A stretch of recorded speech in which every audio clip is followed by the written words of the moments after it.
बिस्मिल्लाहिर्रहमानिर्रहीम। अस्सलाम वालेकुम वरहमतुल्लाहि वबरकातुहू। तरबूदू टीवी में आपको खुशामदीद कहता हूँ। फ्रेंड, मैं आपके साथ एक और नई वीडियो लेके हाजिर हूँ।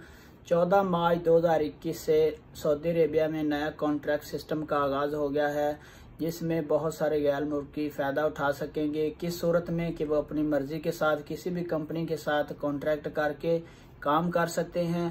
दूसरे नंबर पे वो खरूज नहाई पे जा सकते हैं। तीसरे नंबर पे वो अपनी एग्जिट एंट्री खुद लगा सकेंगे इस नए निज़ाम में।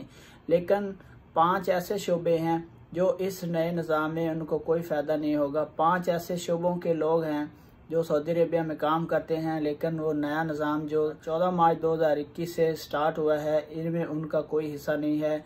वो इससे फ़ायदा नहीं उठा सके। जो प्राइवेट ड्राइवर, चौकीदार, घरेलू अमला, चरवाहा जो मज़रों में काम करते हैं, भेड़ बकरियां ऊँट वगैरह चराते हैं, और माली जो बाग वगैरह में मज़रों में काम करते हैं, दरख्तों पौधों की देखभाल करते हैं, ये लोग इस नए निज़ाम से फ़ायदा नहीं उठा सकते, क्योंकि ये प्राइवेट शोबे में आते हैं, मकतब अमल में नहीं आते, इसलिए ये लोग फ़ायदा नहीं उठा सकते।